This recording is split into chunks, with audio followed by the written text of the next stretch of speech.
Vamos ver se estamos ao vivo, portanto. Vamos lá.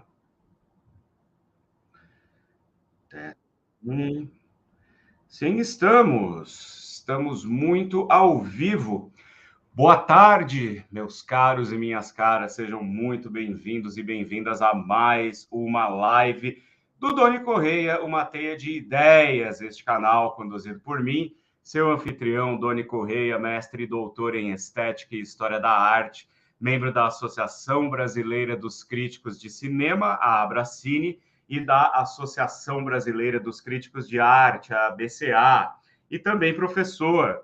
Você está no Domingo é Freud, este quadro criado para iluminar aí o seu domingo, dando um pouco de respiro aí para o início da semana, não é? Todo começo de semana é sempre extenuante, mas aqui a gente faz a nossa parte, trazendo um pouco de conhecimento, um pouco de cultura, e cultura transdisciplinar, né? Como todos vocês sabem, este canal que é construído justamente nesse alicerce das artes visuais e do cinema, também dialoga com as outras humanidades do entorno. Portanto, se é a primeira vez que você está chegando aqui, seja bem-vindo, seja bem-vinda. Não esqueça de se inscrever, badalar a sineta, deixar o seu joinha, comentar bastante. Se você está ao vivo conosco, você pode nos apoiar mandando o seu super chat com a sua pergunta, com o seu comentário. E se você está vendo este vídeo depois, na condição de gravado,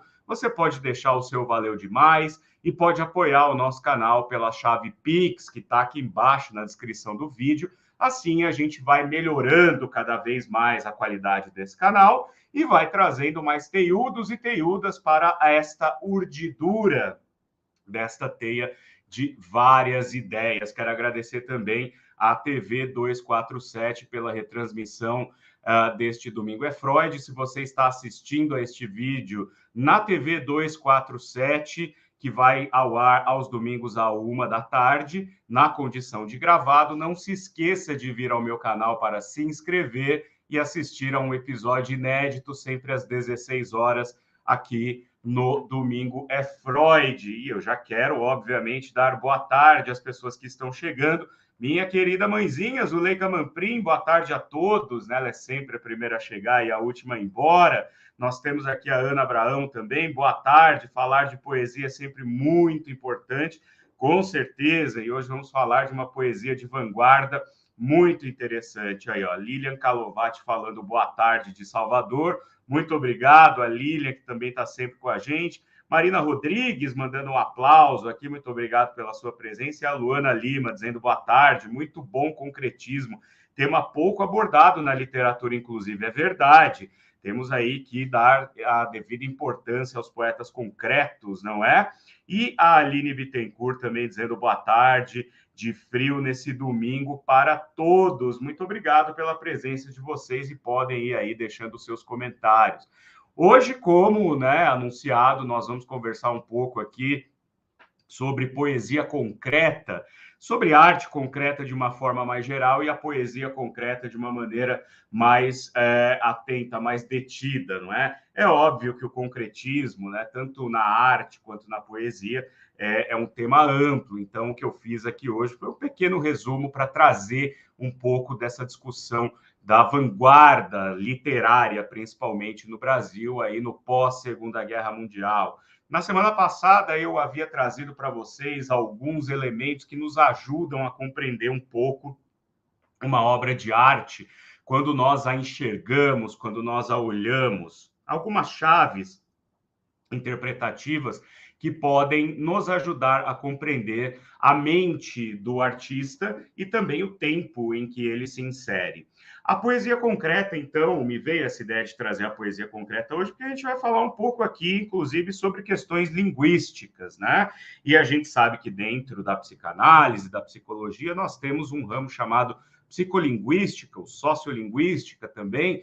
Então, a linguística também permeia essas humanidades, não é? E aí eu fiz aqui preparei uma breve apresentação para que a gente veja alguns exemplos dessa tal poesia concreta que é polêmica, que é controversa, né? Que as pessoas muitas vezes, da mesma forma que olham para um cubo branco no meio de uma sala e perguntam, isso é arte? As pessoas olham a poesia concreta e perguntam, mas isso é poesia, né?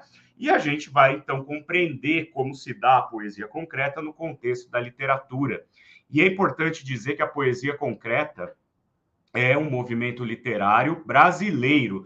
A arte concreta, obviamente, né, é um movimento internacional, já estava plenamente estabelecido ali nos anos 1940, mas a poesia concreta, né, essa migração do concretismo das artes para o verbo, é um movimento brasileiro. E é um movimento brasileiro que, inclusive, abriu as portas para que a gente pudesse mostrar um pouco dessa vanguarda literária para o mundo, depois de todas as passagens dos movimentos modernistas, né? Eu já vou falar um pouco sobre as fases do modernismo no Brasil até a poesia concreta.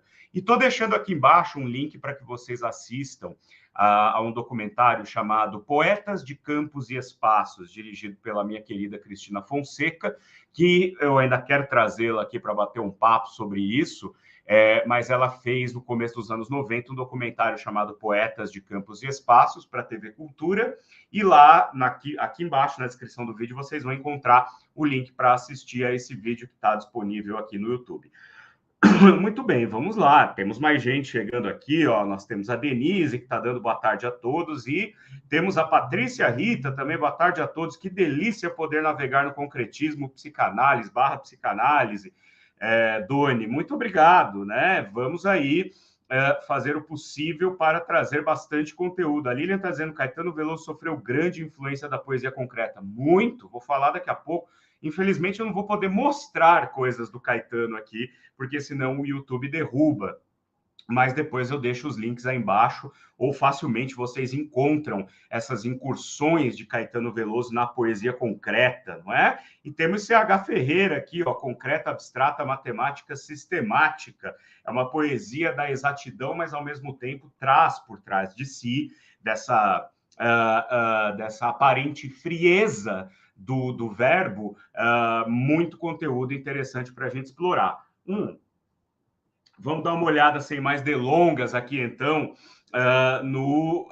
na apresentação que eu preparei para vocês. Daqui a pouco eu faço mais uma rodada aqui com os comentários que vocês vão nos mandando, né? Vamos dar uma olhada aqui vamos compartilhar a tela aqui para que a gente possa fazer essa excursão pela poesia concreta, né? Antes disso, no entanto, eu preciso fazer uma contextualização aqui. Quando a gente fala da poesia concreta, a gente sempre está falando do finalzinho da terceira geração modernista, né? E quando a gente fala em gerações modernistas, é preciso a gente fazer esse retrospecto histórico para compreender. Bom, a primeira geração modernista no Brasil, tanto nas artes quanto na literatura, é chamada de a geração heróica, que é a geração de 22, né? Então, eu falei um pouco disso aqui na semana passada, né? No domingo é Freud da semana passada. Então, nós temos ali todo aquela formação de um grupo literário e artístico de vanguarda em 1922, né? Quer dizer, a gente tem como marco a Semana de Arte de 1922, com Mário de Andrade, com Oswald de Andrade, Guilherme de Almeida, Anita Malfatti, Tarsila do Amaral, enfim, toda aquela primeira geração que vai buscar identificar a brasilidade, vai tentar trazer na sua obra, tanto literária quanto artística, né? Esse espólio artístico vai atrás de uma identidade nacional, vai atrás das cores do Brasil, da fala do brasileiro, né? Da mestiçagem brasileira. A segunda geração modernista, ela surge ali por volta de 1930, e é a geração em que a gente vai ver o surgimento de Carlos Drummond de Andrade, Cecília Meirelles, o Vinícius de Moraes, né? Graciliano Ramos. Então, a segunda fase do modernismo tem a ver muito mais com a questão social. As obras vão discutir, né, tanto literárias quanto artísticas, né, quanto as artes visuais, elas vão se preocupar mais com o componente social. É dessa fase, por exemplo, Portinari pintando, né, os retirantes e tal, mais ou menos dessa época. Nós temos o Graciliano Ramos com seus romances que dão conta aí da decadência do ciclo da cana-de-açúcar, e assim por diante. E a terceira geração modernista, ela surge após a Segunda Guerra Mundial, é conhecida como a geração de 45. Por um lado, a geração de 45 buscava uma tentativa de resgate de uma forma poética anterior ao primeiro modernismo. Por isso que é chamado também, às vezes, de geração neoparnasiana. Havia muitos poetas que trabalhavam com formas fixas, com temas que eram mais parnasianos mesmo, né? que saíam desse registro social. A gente vai ter Ledo Ivo, Tiago de Mello, mas, ao mesmo tempo, a gente tem um grupo dessa geração de 45 que vai continuar esse projeto justamente de avançar progressivamente nos temas discutidos, nos temas abordados. Bom, só para vocês terem uma ideia, da geração de 45, a gente tem João Cabral de Melo Neto, João Guimarães Rosa, Clarice Lispector, né? Quem mais? E, obviamente, que depois a gente vai ter os concretos, que eram jovenzinhos, estavam chegando naquele momento, né? Temos Milor Fernandes também, nessa terceira geração, nessa terceira geração, que é a geração de 45. Mas aqui em São Paulo, principalmente, havia uma instituição chamada Clube de Poesia. E o Clube de Poesia, ele estava praticamente tomado por essa geração de 45 neoparnasiana.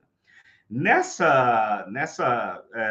grupo de poesia, né, nesse clube de poesia aqui de São Paulo, passaram a se encontrar e fizeram amizades 3 rapazes que cursavam Direito na Faculdade do Largo São Francisco, né, na USP, que eram os irmãos Haroldo e Augusto de Campos, o Haroldo mais velho, nascido em 29, o Augusto, nascido em 1930, 1930 isso, e o Décio Pinhatari, nascido em 1927, tá?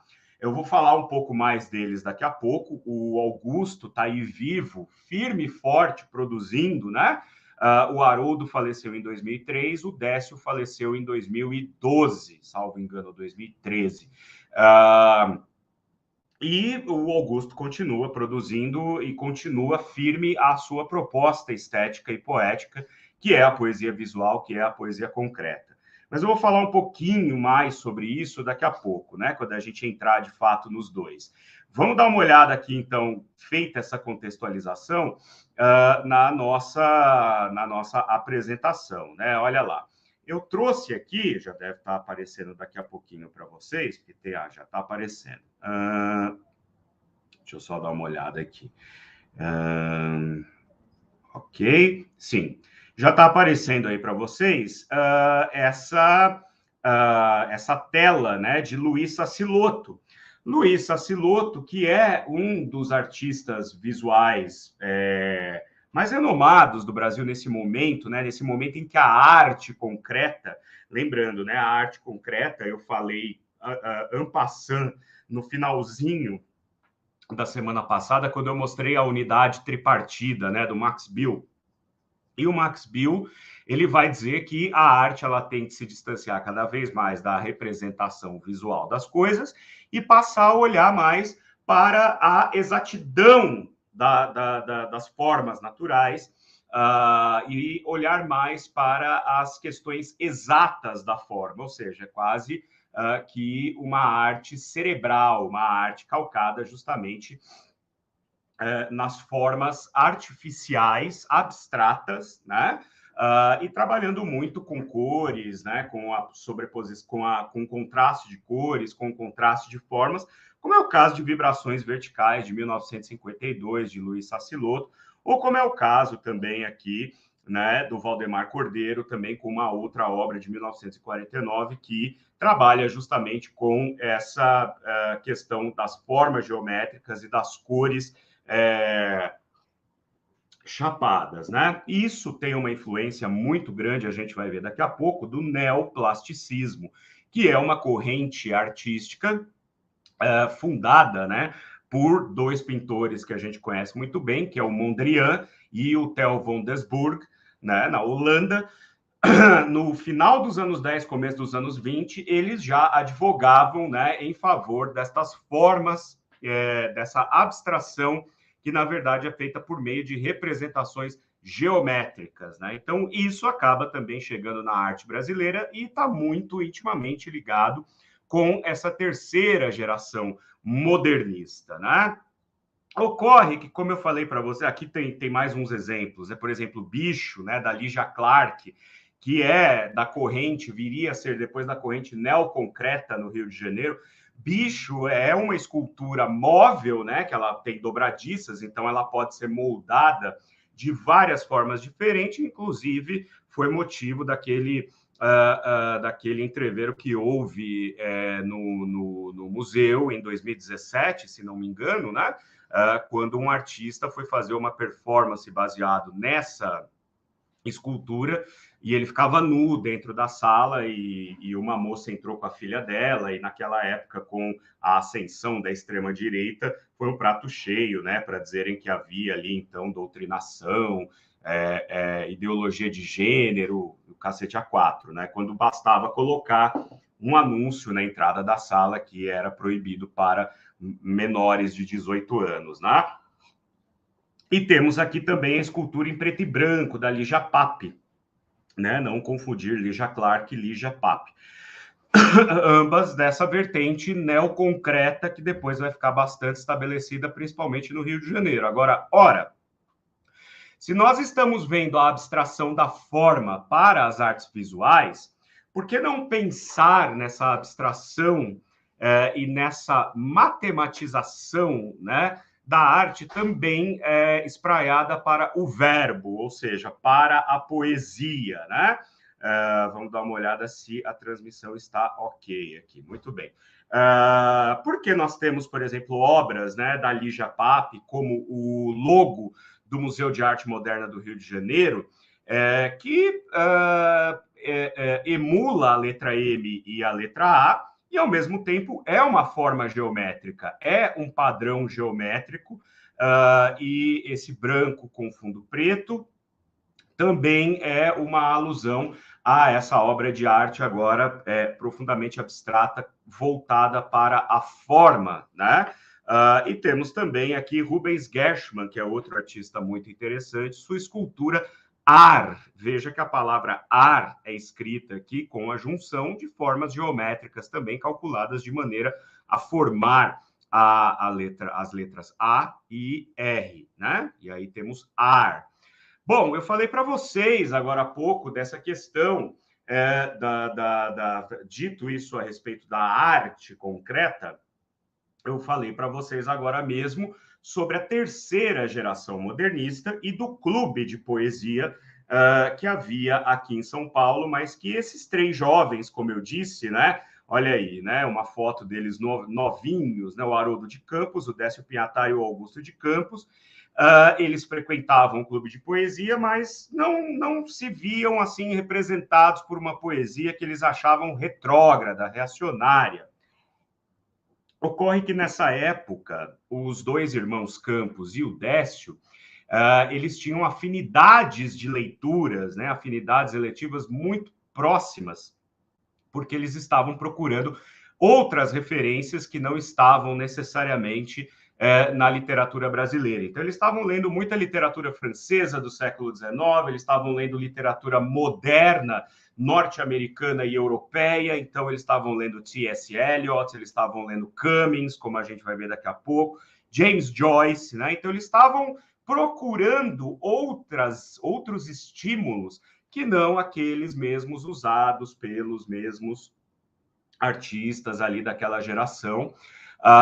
E isso influenciou grandemente, né, o trabalho deles e a poética deles. Então, no final dos anos 40, virada para os anos 50, pelo Clube de Poesia ainda, o Décio Pinhatari lança o seu primeiro livro, em 1949, chamado Carrossel, e o Haroldo de Campos vai lançar em 1950, também pelo Clube de Poesia de São Paulo, o primeiro livro dele de poesia, que é o Alto do Possesso. Ainda não totalmente rompidos, né, com a forma da poesia tradicional, que são os versos, né, independente de ter uma métrica fixa, rimas e assim por diante, eram versos, né, e versos que remontavam, sobretudo, um simbolismo quase surrealista já, né? Uma coisa que também tinha um pé ali na poesia de vanguarda na França, né? O Augusto de Campos, como era o mais jovem, ele acabou publicando o primeiro livro dele, que é O Rei Menos o Reino, já fora do clube de poesia. Eles romperam com o clube de poesia, cada um foi fazer o seu, e o Augusto lança esse livro, O Rei Menos o Reino, que é também um trabalho que tem uma poesia com uma pegada simbolista, surrealista, bastante interessante. Mas até então eles ainda trabalhavam com o verso, né, com a forma tradicional da poesia, né, e da literatura. Vamos ver aqui se vocês estão acompanhando na outra tela. Muito bem. Ocorre que, uma vez que eles começam a reunir esse contingente de influências de escritores de vanguarda e artistas de vanguarda, principalmente da Europa, isso vai influenciar a maneira como eles passaram a escrever também. E aí, por volta de meados dos anos 50, eles vão começar a colocar isso numa espécie de programa estético de um novo movimento que eles chamavam de poesia concreta. Obviamente, olhando para a arte concreta e olhando também para as influências, né, literárias que eles foram reunindo ao longo dos anos, daqueles primeiros anos, não é? E aí, se vocês depois tiverem a curiosidade, vocês podem ler o livro Teoria da Poesia Concreta, e é uma reunião de textos que eles publicaram, principalmente nessa revista Neugandres, né? Antologia Neugandres 5, é o 5º número da Neugandres aqui, uma revista literária fundada pelos três, mas que tinha aí Juscelino Grunewald, né? Tinha o Ronaldo Azeredo, que era cunhado do Augusto de Campos, né?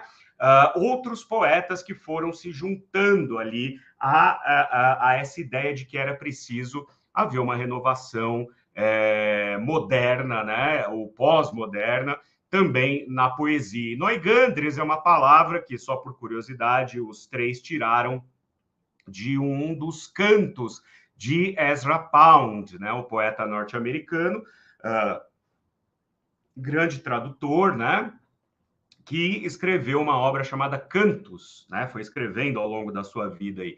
E num desses cantos tem lá a palavra Neugandres, que é uma palavra cujo significado é obscuro, não se sabe exatamente o que é Neugandres, né? Mas olha que interessante o que eles escrevem com relação a essa questão do que era a poesia concreta naquele momento de formação.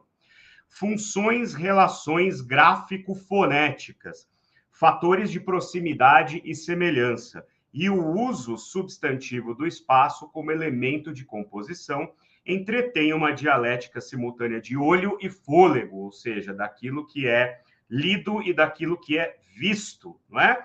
Que aliada à síntese ideogrâmica do significado, cria uma totalidade sensível, verbivoco visual, de modo a justapor palavras e experiência no estreito colamento fenomenológico antes impossível.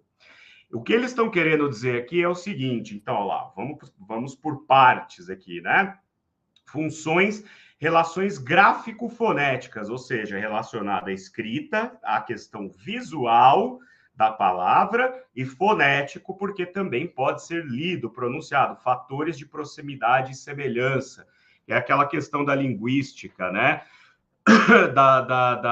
das combinações lexicais próprias da linguística, e o uso substantivo do espaço como elemento de composição. Ou seja, uso substantivo, que é o uso, de fato, protagonista, né? O uso aí do espaço branco da página como um elemento de composição, ou seja, o branco da página não é só onde o poema vai ficar impresso, ele também funciona dentro da lógica do poema, e a gente já vai ver como isso funciona, né? E uma dialética simultânea de olho e fôlego, como eu falei, né, do que se vê e do que se lê, que, aliado à síntese ideogrâmica, e aí a gente precisa pensar no ideograma da língua japonesa, né, no ideograma nipônico, que também vai influenciar sobremaneira a montagem cinematográfica do Sergei Eisenstein, né? Porque o ideograma japonês ele não é fonético, como é o nosso alfabeto, né? Nós combinamos palavras para formar fonemas, fonemas para formar... combinamos letras para formar fonemas, fonemas para formar palavras e palavras para formar frases. O ideograma funciona de uma maneira diferente. Ele tem uma representação visual de uma ideia que vai ser lida por quem está ali diante daquele ideograma. Só que é um objeto visual, porque é uma representação gráfica, né? Então, o Eisenstein até dá esse exemplo, né, no livro em que ele fala sobre a montagem. Você pega o ideograma que significa olho com o ideograma que significa chuva, e quando você junta os dois, você tem um ideograma que significa chorar, né? Então, você vai por essas combinações que dão em outros ideogramas visualmente inteligíveis por aquele que domina o idioma. Então, isso vai ser trazido para a poesia concreta de uma maneira bastante pronunciada, porque quando nós falamos em verbivoco visual, nós estamos falando numa poesia que ela é verbal, ou seja, ela pode ser verbalizada, ela tem a ver com a língua, ela tem a ver com o verbo, voco, porque ela pode ser lida, ela pode ser vocalizada, e visual, porque ela funciona também como uma comunicação não verbal apenas pelo seu aspecto visual. Complexo, né, gente? Mas muito interessante, né? Vamos dar uma olhada aqui se a gente tem mais comentários de vocês antes de continuar. Ó, nós temos aqui o meu querido Ed Persona, sempre marcando presença. Boa tarde, chat. Boa tarde, Ed. Muito obrigado pela sua presença. Olha a Ana André aqui. Boa tarde, Doni, aqui, Ana André. Muito obrigado pela sua presença, grande artista plástica. Muito obrigado pela sua presença aqui, Ana. Simone Oliveira dizendo boa tarde, Doni. Nós temos também aqui a Nívia Lopes falando boa tarde de Porto Alegre, sempre conosco também a Nívia. Leon falando boa tarde, pessoal. E a Aline Bittencourt tem aqui, ó, na arquitetura, a liberdade dada à interpretação ao outro é mais fácil do que na literatura. Conheço pouco sobre questões de arquitetura, Aline, estudei um pouco, né, quando estudei história da arte e tal, mas a arquitetura tem um aspecto interessante aqui nos poetas concretos também, porque a gente não pode esquecer a influência de visões utilitárias, né, da arte, da arquitetura. Quer dizer, a Bauhaus vai fazer eco no ideário da poesia concreta no Brasil bastante, assim, né, porque pensa-se, então, a partir da utilidade do objeto, como na Bauhaus, né, do objeto da construção arquitetônica, e na poesia concreta não é diferente. Ela precisa ter uma função para além da comunicação verbal, tem a comunicação visual. E aí a gente tem já, na primeira metade dos anos 1950, as primeiras manifestações desses três poetas com seus trabalhos, né, agora visuais. Eles rompem de vez com o verso. O manifesto da poesia concreta diz exatamente isso, né? Damos por encerrado o ciclo do verso. Ou seja, o verso, conforme a gente conhece, impresso numa página, de lado a lado, né, seja rimado, seja metrificado, ele já não faz mais sentido. Agora é preciso estilhaçar o verso na página e se utilizar do espaço branco da página também. Por isso, nós temos obras influentes, né, que vão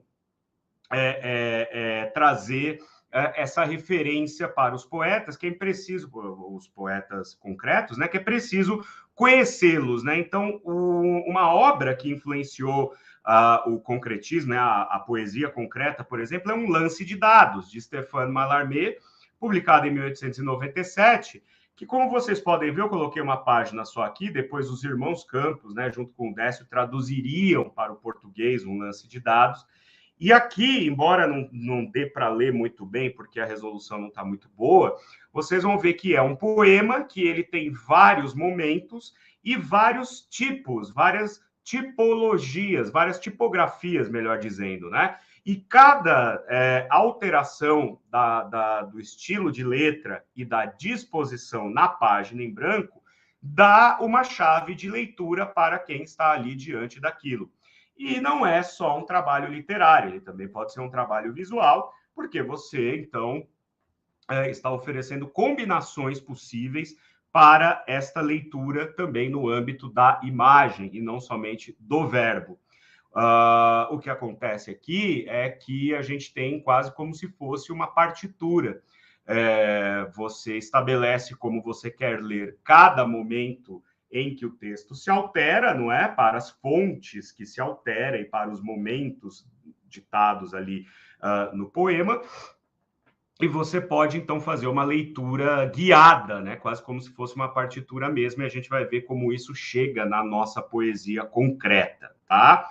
Então, Stéphane Mallarmé é uma influência importante. E aqui eu até coloquei, né, uma foto do Nam June Paik diante da tela de seu filme Zen for Film, que, na verdade, é um carretel de filme virgem projetado na parede, ou seja, uma tela branca, justamente para mostrar que essa questão do minimalismo, porém do uso daquilo que está para além da simples imagem, era algo bastante em voga naquele momento, anos 50 e 60, nessas neo-vanguardas, né? Já falei sobre fluxos aqui no canal, tem um vídeo meu sobre a Yoko Ono, que eu falo bastante sobre o fluxos, né? Então, vocês podem dar uma olhada depois. Outra influência importante para os irmãos Campos e para o Décio Pinhatari, os caligramas de Guillaume Apollinaire. Apollinaire, escritor e artista francês do começo do século XX, que se feriu na Primeira Guerra Mundial e não resistiu, morreu, faleceu, mas que escrevia caligramas, que eram, na verdade, poemas escritos de maneira a formar imagens. Então, normalmente, o poema tinha alguma ligação com a imagem que estava sendo formada, e isso também remonta aos gregos, né? Que se a gente voltar lá para a Grécia Antiga, a gente vai ver que os gregos também já escreviam em vasos, em pedras, né? Com a tecnologia que eles tinham à época, poemas ou cantos ou versos, enfim, em formatos diferentes que não como a gente conhece. Então, aqui a gente vê dois caligramas aí do nosso querido Guillaume Apollinaire, que traz para a gente alguma referência para os concretos também, né? Também a gente não pode esquecer do construtivismo, né, gente? O construtivismo, que é esse momento da arte soviética em que tudo que é feito, tudo pela mão do homem, tudo que é criado, seja um projeto arquitetônico, um poema, uma peça de teatro, um filme, ele tem que estar alinhado com o projeto de revolução daquele país a partir de 1917. E a gente tem, por exemplo, Vladimir Tatlin, né, que vai fazer um projeto de torre para Moscou ali no começo, nos primeiros anos da década de 20, e que deve ser belo e, ao mesmo tempo, funcional, né? Então, a gente tem essa torre nunca chegou a ser construída, era imensa, era muito maior que qualquer monumento de qualquer nação, que era para mostrar, de fato, um poder simbólico, né, com relação à União Soviética, ali que estava no seu início, na sua formação. Não chegou a ser construído de fato, mas existe o projeto, né, para ser conferido. E não bastava ser apenas belo, ele tinha que ser exato, ele tinha que ser calculado, ele tinha que ter uma engenharia por trás. Então, a beleza e a exatidão aqui combinados, né? É uma das características da arte construtivista, né? Assim como, né, o Alexander Rodchenko, né? Rodchenko, nessa tela que não tem data, mas a gente percebe aqui uma presença muito forte da arte concreta, que vai surgir justamente na Europa a partir do neoclassicismo, a partir do novo abstracionismo, enfim, né? Movimentos que se voltam mais, como eu falei, para as formas geométricas e menos para as representações visuais das coisas. E o Laszlo Moholy-Nagy, que também foi professor na Bauhaus, trabalhou com filmes também, né? Trabalhava com fotografias. Aqui a gente vê uma fotografia, né? Uma representação abstrata de algo que nós não sabemos exatamente o que é, mas calcado, de novo, nessas formas geométricas e na disposição destas formas no espaço, tá? Então, são influências que vão sendo acumuladas por esses irmãos Campos e pelo Décio Pinhatari, pelo Zé Lino Grunewald, pelo Reinaldo Azeredo. E outra influência bastante importante é o E.E. Cummings. Vocês estão vendo aí embaixo, né? Edward Cummings, um poeta norte-americano que assinava assim, com letras minúsculas mesmo, né? E o Cummings, ele teve muita dificuldade para começar a publicar seus poemas. Inclusive, pagou para publicar o primeiro livro dele. Parece que a mãe dele ajudou ele com algum dinheiro, alguma coisa. Por quê? Porque eram poemas que eram muito inspirados por essa lógica do ideograma e já não levavam mais em conta o verso. Eram poemas visuais, né? Como esse, por exemplo, que é o No Thanks To, que é o primeiro poema que abre o primeiro livro dele, porque o Cummings, depois de ter mandado os originais do livro dele para várias editoras, recebeu um não obrigado, né? Vinha lá uma carta-resposta dizendo, olha, parabéns pelo seu trabalho e tal, mas no momento a gente não está interessado em publicá-lo, tá? No thanks. Que é uma carta comum, né? Quem trabalha com literatura, com artes e tal, já deve ter recebido várias negativas dessa forma. E ele publicou o seu primeiro livro, portanto, e para meio que se vingar de todas as editoras que o recusaram no primeiro momento, né? Ele fez esse poema No Thanks To, daí vem o nome de todas as editoras que recusaram o trabalho dele. Farrar and Reinhardt, Simon Schuster, Coward McCann, Limited Editions, Harcourt, Brace, Random House. Então, todas as editoras para as quais ele enviou o trabalho dele e recusaram esse trabalho, ele mandou um grande não obrigado em forma de taça, como se estivesse brindando ali, olha, aqui eu tô com o meu livro, eu não quero mais vocês, né? E um poema dele que é muito conhecido, né, por quem trabalha com poesia concreta, é essa aqui que diz A Leaf Falls, né? Loneliness. Que são duas ideias que correm em paralelo justamente por esse poder da fragmentação do verbo, da palavra e o uso do espaço, né? Por quê? Porque nós temos aqui a ideia da folha caindo, a leaf falls, dentro dos parênteses, né? Uma folha cai, a leaf falls, e fora do parênteses nós podemos ler loneliness, solidão. Então, a folha cai, solidão. É quase um haikai, né? Porque nessa época estava chegando no Ocidente a literatura do haikai, e o Ezra Pound ajudou muito a disseminar isso, né? E aqui no Brasil, Guilherme de Almeida também, desde os anos 20, né, já traduzia haikais e escrevia haikais original, inclusive deu uma aclimatada na forma do haikai para o Ocidente, porque o haikai ele tem uma metrificação que é uma metrificação ocidentalizada, ela não tem uma metrificação no japonês original, porque, como eu falei, no japonês a gente trabalha com ideogramas, né? Então, nós temos Cummings aqui também influenciando estes rapazes. Daí que a partir antes de meados dos anos 50 começam a surgir os primeiros poemas concretos desses três, né? Deixa eu voltar aqui para a tela grande, ó. Um dos primeiros poemas publicados aí pelo Haroldo de Campos, o Haroldo é o que menos vai trabalhar com poesia concreta, depois ele vai para um caminho mais neobarroco, tá? Inclusive escrevendo o livro dele, Galáxias, né? Que vai ser escrito entre os anos 60 e 70, que é uma literatura bastante experimental, mas ela é uma prosa, uma proesia, como ele dizia, né? Uma prosa e um poema, proesia. Olha esse poema dele, né? Que é o C, que ele diz: se nasce, morre, nasce. Morre, nasce, morre, renasce, remorre, remorre, renasce, remorre, re. E aí, numa segunda estrofe, né? Entre mil aspas aí, redesnasce, desmorre, desnasce, desmorre, desnasce, desmorre, nasce, morre, nasce, morre, nasce, morre, se. Aí tem um comentário, né, que é para fazer a respeito desse poema, que é o seguinte: muitas vezes costuma-se dizer que a poesia concreta é uma poesia que ela se desprende de qualquer sentimentalismo, de qualquer relação com o lirismo, né, com a mensagem, né, que no limite a poesia concreta seria uma questão de forma e não de conteúdo. Mas se a gente olhar para um poema desse que está falando sobre nascer, morrer, nascer, morrer, nascer, morrer, que é o ciclo infinito do universo, né? E a gente olhar para essa segunda estrofe aqui, que eu vou passar o meu mouse em cima para vocês olharem, a gente vai ver que o redesnasce, desmorre, desnasce, desmorre, enfim, essa segunda estrofe, lembra muito uma borboleta, né? Uma mariposa, ou seja, um casulo que desabrochou nesse ciclo de nascer e morrer, e se tornou uma borboleta, né?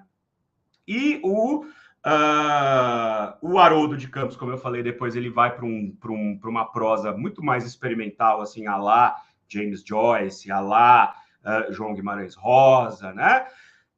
E o Décio Pinhatari, ele vai trabalhar muito com a semiótica. Aliás, o Décio Pinhatari é um daqueles que traz para o Brasil a semiótica, né? E levou para a PUC. A PUC, hoje em dia, tem lá com a professora Lúcia Santaella, que foi aluna do Décio Pinhatari, um dos grandes polos de estudos de semiótica.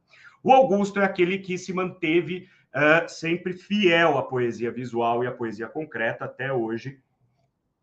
As publicações dele nas redes e tal são poemas que ele até hoje faz, que trabalham justamente com essa questão da visualidade do texto, né?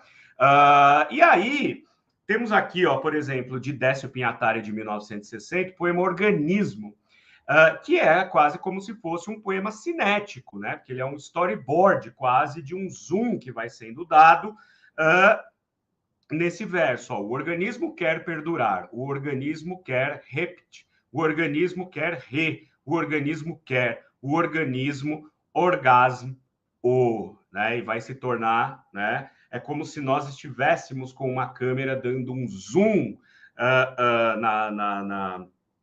no léxico até ele se tornar uma forma abstrata, que é este círculo, que na verdade é a letra O. Então é um poema que incita-nos a olhar para o movimento também, tá? Como eu falei, quase como um storyboard. E nós temos o primeiro trabalho visual, concreto, né, concretista, do Augusto de Campos, chamado Poeta Menos. E o Poeta Menos, que é de 1953, é baseado numa estética da melodia de timbres, que tem a ver com a música erudita contemporânea, Schoenberg, Webern, Stockhausen, né? O John Cage, enfim, que vão abolir da mesma forma que a gente que na poesia, né, concreta vai se abolir a palavra, na melodia de timbres vai se abolir o acorde. As notas elas vão existir por si só na partitura branca, quase. Então, por isso nós temos intervalos de silêncio. O John Cage tem a peça musical dele, né? 4 minutos e 53 segundos, acho que é 53 segundos, né? De puro silêncio. Por quê? Porque ele dizia que o silêncio também faz parte da música, da melodia. Essa melodia de timbres, então, né, que vai trabalhar com a unidade sonora disposta numa determinada partitura, é transportada aqui para o poeta menos, justamente com as cores das letras, porque isso se transforma também numa partitura para leitura. Você pode ler em qualquer ordem que você quiser, você pode obedecer às cores, ler tudo de uma cor primeiro, depois de outra cor, você pode combinar e ler as cores juntamente, e é o que eu falei para vocês, se vocês forem ao YouTube e colocarem Caetano Veloso, poeta menos, vocês vão poder ouvir a musicalização, a vocalização que ele faz desse poema Dias, Dias, Dias, e ele vai colocando, né, às vezes um tom mais grave, às vezes um tom mais agudo, às vezes um tom mais prolongado, né, uma vogal mais prolongada, um som mais prolongado, dependendo de como está disposto na página, como se fosse uma partitura, como eu falei para vocês. A mesma coisa, o Poeta Menos é uma série de algumas lâminas, né? Não é um livro, são como se fossem cartões em que cada cartão desse tem uma configuração dessas, né? Que lembra muito cartão perfurado do início da computação, enfim. Mas eram cartas de amor, olha só, né? Porque esse outro poema aqui, ó, Ligia Fingers, né? Ser digital de dactilogrifo, eram poemas, eram cartas de amor que o Augusto de Campos enviava daqui de São Paulo para a namorada, depois noiva e hoje esposa dele, a dona Lígia, que morava no Rio de Janeiro. E ela falou já várias vezes, né, que abria essas cartas e lia e falava: meu Deus, eu estou namorando um louco, né? O que é isso? Não dá para entender nada do que ele pôs aqui. E lembrando que a gente estava numa época que ainda não existia a letra 7, porque hoje com o computador é muito fácil a gente escrever um poema desses com letras e tal. E na época da letra 7 era um pouco mais trabalhoso, mas você comprava aquela letra 7 que decalcava no papel e fazia lá as suas montagens. Aqui não existia letra 7, era com carbono de outras cores, carbono colorido, e máquina de escrever, né? Bota o carbono, bate a letra. Tira o carbono, bota o carbono de outra cor, mais uma letra. Deixa eu só uma coisinha aqui. Deixa eu ver, para ver se não caímos. Não, eu achei que a gente tinha caído, porque deu meio que uma travadinha aqui para mim. Tá? Então, esse é o Poeta Menos, é a primeira obra que Augusto de Campos vai compor, né, vai publicar com essa estética da poesia concreta, tá bom? Augusto de Campos também, mais adiante, vai fazer algumas obras que são visuais, então são poemas visuais, são obras de arte, né? Podem ser vistas como colagem, como um neodadaísmo, como uma pop art, mas profundamente atrelada a toda essa estética da poesia visual e da poesia concreta. Por exemplo, Olho por Olho, de 1964, e Psil, de 1965. Veja que Olho por Olho, né, de novo, voltando, a poesia concreta não tinha nenhum discurso por trás de si, é simplesmente a letra fria, né, o verso explodido na tela branca e a forma que não diz absolutamente nada, ela só é uma série de trava-línguas, né? Como algumas pessoas diziam, os detratores diziam isso e dizem ainda. Mas vejam só, Olho por Olho, 1964. Aqui o Augusto faz uma colagem com uma série de olhos, não é? E bocas ali também, mas o que se destaca são os olhos, numa época de profunda de profunda paranoia, né? 1964, ano do golpe, então temia-se estar sendo observado a todo momento, né? E aí construindo uma pirâmide com todas essas referências visuais. Obviamente que a gente já pode fazer uma ligação com o contexto da época e aquilo que está impresso de fato na obra. Psil, né, que é dos Popcretos, essa série chama-se Popcretos, é ainda mais explícito, porque veja, né, nós temos aqui, já em 1965, a gente já tinha passado pelo ato institucional 1 e 2, depois ia para o 3, mas olha só, né, ele recorta a moda dos dadaístas, claro, e vai dispondo nesse círculo uma espécie de polifonia. A polifonia vai ser importante daqui a pouco para a gente entender um outro poema dele muito famoso, A gente vê todas essas referências polifônicas, né? Da propaganda, dos outdoors, das revistas, ó, tudo mais barato, né? Livre, manhã, né? Vamos falar. E aí no meio nós temos uma boca, né? Fazendo assim, e a palavra psiu, ou seja, fique quieto, né? Psiu. Que é um momento também que faz eco na nossa história política, se a gente pensar que a partir do regime militar de 1964, nós também passamos a ser silenciados. Então, esta composição visual também está dialogando com o seu tempo, não é? Temos os poemóbiles, que aí são, de novo, né, requer uma exatidão matemática para você fazer os cortes, para você fazer as sobreposições do léxico, da palavra, né? E, obviamente, que a depender de como você abre esses móbiles, né? Você tem combinações diferentes para as palavras que foram colocadas ali, para o léxico, para o verbo, de novo, né? Se a gente quer um exemplo de verbivoco visual, os popcretos e o poemóbiles, eu acho que são os exemplos mais didáticos, né? É o verbo, a palavra, voco, porque trabalha com essa capacidade de também ser algo para a leitura, e visual, porque é uma obra de arte, uma obra visual de arte, um mobile, tá? Lixo e Luxo, né, de Augusto de Campos, também, 1965. Aqui eu estou falando estou focado no Augusto de Campos aqui, justamente porque ele é aquele que, como eu disse, manteve, né, a poesia concreta em sua poética e mantém até hoje. Luxo e lixo, né? Ele escreve lixo com a palavra luxo. Então veja que a gente pode fazer um estudo aprofundado só desse poema durante vários minutos, né? Para a gente poder ver essa relação daquilo que escrever lixo com a palavra luxo. Então, qual é o limite daquilo que é o luxo e daquilo que é o lixo, né? Não é só uma questão de proximidade vocálica, fonética, mas é também uma dialética, né, daquilo que é a própria sociedade, essa divisão entre o luxo e o lixo, né, e assim por diante.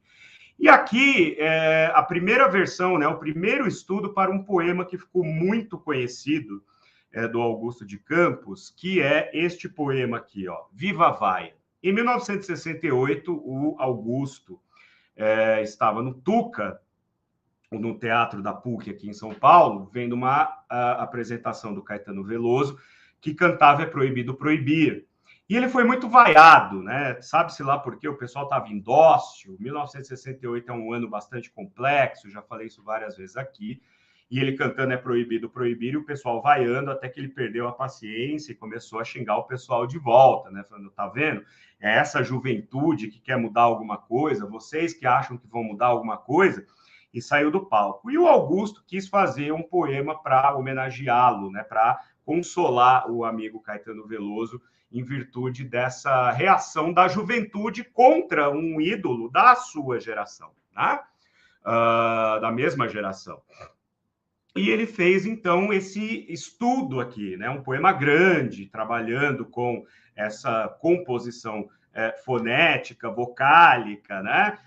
Ensaiando a fonte, qual fonte que eu uso, né? Itálico para a direita, itálico para a esquerda e tal. E o Augusto, como sempre foi muito sintético, e esse era o problema que o Haroldo dizia ter, ele falava, eu não consigo ser sintético. Eu sou verborrágico, por isso que ele foi para uma literatura mais verborrágica depois.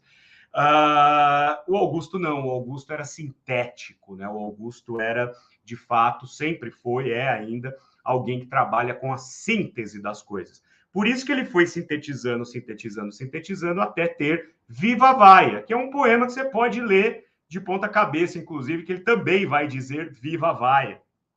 O livro que reúne a obra completa do Augusto, até acho que 2003, se eu não me engano, a última edição, é conhecido pelo nome de Viva Vaia, né? Mas não é poesia completa, alguma coisa assim, porque tem esse Viva Vaia na capa e ele ficou muito conhecido por conta dele, né?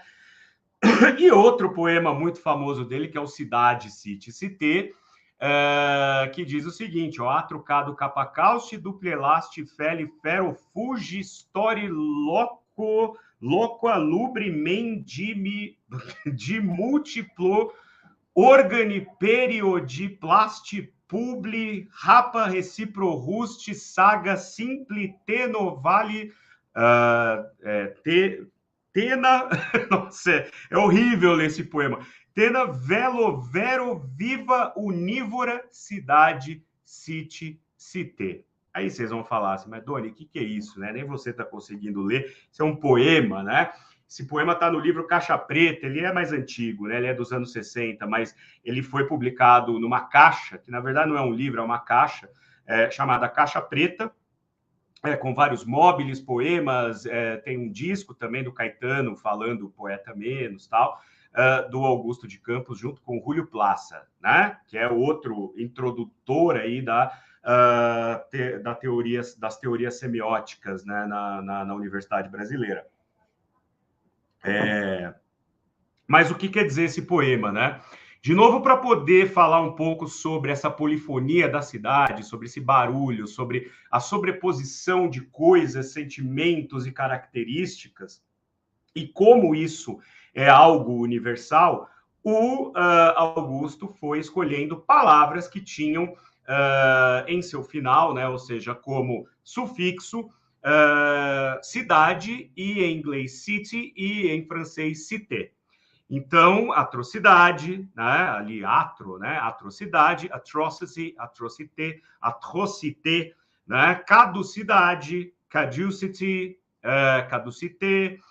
Depois a gente tem lá simplicidade, simplicity. Então, é um poema que não dá para você traduzir para o espanhol, né? Por exemplo, porque cidade em espanhol é ciudad. Então, você já quebra, né, toda a ideia do poema. Ele vai encadeando todos os prefixos e termina com o sufixo cidade, cite, cité, mostrando que toda essa polifonia, esse barulho, esse organismo, né, que é a metrópole, ela é composta, esse organismo é composto justamente da sobreposição de tudo isso, tá? Deixa eu voltar aqui um minutinho, tá? Continuando, né, também, como eu falei, está na Caixa Preta, e esse é um dos que eu mais gosto, né, aliás, os dois que eu mais gosto aqui, porque o Brazilian Football, né, que é o futebol brasileiro, de novo, né, a gente vê aqui críticas muito sutis, mostrando que a poesia concreta não era desprovida de conteúdo, não era apenas forma, mas era conteúdo também. O Brasil era bicampeão de futebol aqui, né, 58 e 62. Então, o Augusto ele vai pegar a palavra goal em inglês, que se escreve G-O-A-L, né? E vai colocar 1958, gol, gol, gol, que foi o ano do primeiro campeonato da primeira Copa do Mundo que o Brasil conquistou. 1962, segunda Copa do Mundo que o Brasil conquista. Gol, gol, gol. Aí, em 1964, ele troca a ordem, né? O local ali na formação da palavra, ele troca o O pelo A e vira gal. E gal quer dizer cárcere em inglês. É uma palavra arcaica, é meio arcaizante, mas, por exemplo, a balada, né? Do cárcere de Reading, né? The Ballad of the Reading Gaol, do Oscar Wilde, né? Gal. Então ele troca de gol, vira gal e vira cárcere, cárcere, cárcere em 1964. 1964, né? O ano do golpe. E aí, o Beba Coca-Cola, né? Para a gente olhar aqui justamente para esse poema que serviu, né, de thumb aqui desse vídeo. Beba Coca-Cola, que é do Décio Pinhatari. Talvez é um dos poemas mais controversos, assim, das pessoas falarem, tá, mas o que tem a ver, né? Por que isso é um poema? Por que isso é só um trava-línguas, né? Porque ele diz beba Coca-Cola, babicola, beba cola, babi cola caco, caco cola, cloaca, né? Só que quando a gente tem esse poema, não foi originalmente escrito assim, de branco em fundo vermelho. Ele foi escrito em fontes pretas no fundo branco, né? Mas depois ele é refeito com as letras brancas no fundo vermelho, aludindo inclusive ao próprio logo da Coca-Cola, tá? E quando ele diz beba Coca-Cola, babe cola, beba Coca-Cola, Coca-Cola, caco, cola, cloaca, né? Ele, na verdade, está fazendo uma brincadeira com os fonemas, né, da palavra Coca-Cola, e também ele está fazendo uma crítica à própria indústria publicitária, à indústria da publicidade, né? Porque essa cor vermelha e essa letra branca sobre esse fundo vermelho é muito característico. A gente tem isso quase que já, né, sai do útero da mãe, olha e já reconhece um anúncio da Coca-Cola. E beba Coca-Cola é um slogan publicitário dos mais longevos, né? Todo mundo já ouviu beba Coca-Cola.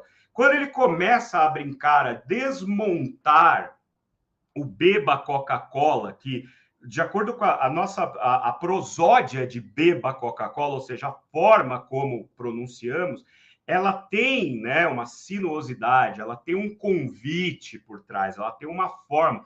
Beba Coca-Cola, tem aí umas aliterações, umas assonâncias que fazem com que isso seja um slogan mais eficiente do ponto de vista publicitário para os ouvidos do consumidor. E o Décio começa a desmontar esse beba Coca-Cola até chegar em cloaca, que é uma coisa completamente oposta em relação à Coca-Cola, né? Então, aqui a gente tem justamente esse trabalho agora olhando para, né, a indústria da publicidade, para a indústria do consumo, para a mesma indústria que o Andy Warhol estava criticando nos seus trabalhos na pop art, né? Vamos ver se nós temos mais comentários aqui, ó. Nós temos aqui depois a Ana André está falando aqui, ó. Bom ouvir você compartilhando todas essas relações plástico-poéticas do concretismo nas suas diversas facetas. Muito obrigado. Temos aqui a Mônica dando boa tarde. Minha mãe Zuleika dizendo assim, ó, então no seu livro Balé Manco tem muita poesia concreta. Sim, já vou falar sobre isso, né? Eu tenho meu segundo livro chamado Balé Manco, que foi escrito numa época, logo quando eu comecei a trabalhar na Casa das Rosas, que é um museu literário aqui de São Paulo, que foi... ele havia ficado fechado durante o tempo, foi reinaugurado como Espaço Haroldo de Campos de Poesia e Literatura. Em dezembro de 2004, eu comecei a trabalhar lá em janeiro de 2005.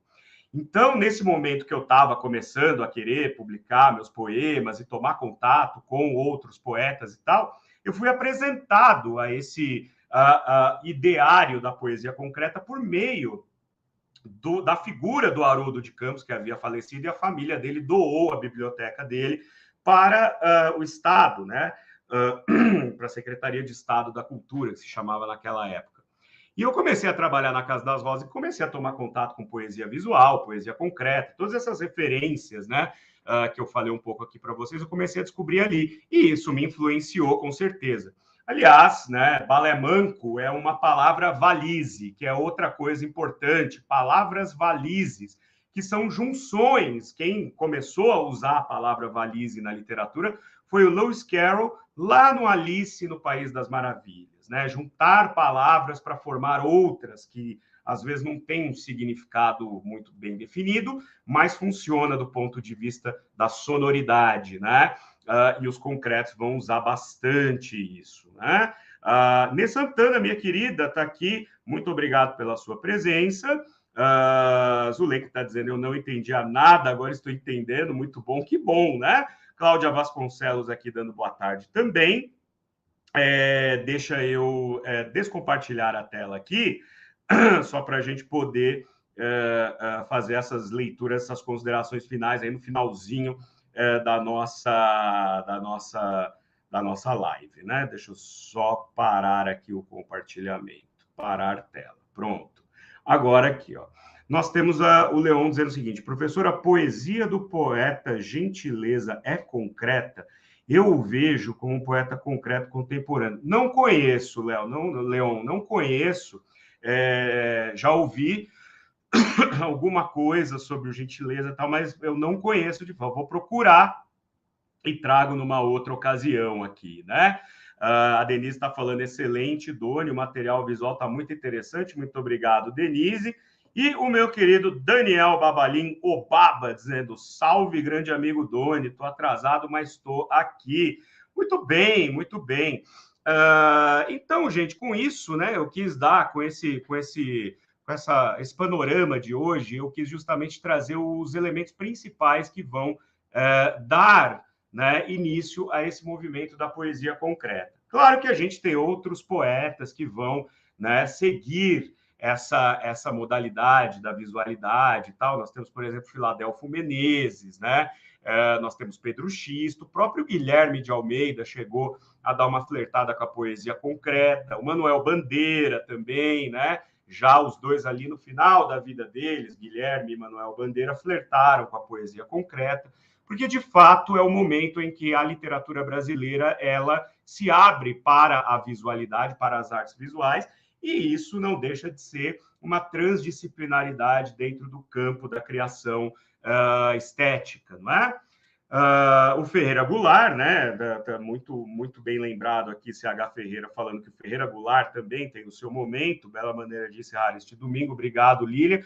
E o Ferreira Goulart, ele sim fez parte desse núcleo inicial da poesia concreta, mas houve uma ruptura, para usar o nome do próprio grupo aqui de São Paulo, porque o Grupo Frente, no Rio de Janeiro, era um grupo que tinha uma outra articulação, e o neoconcretismo, na verdade, vai tentar se dissociar do concretismo por dizer que os concretos eles eram frios, ou seja, era forma sem conteúdo, o que, como vocês viram, não é verdade. Na realidade, o neoconcretismo é uma resposta do Rio de Janeiro à poesia à vanguarda de São Paulo.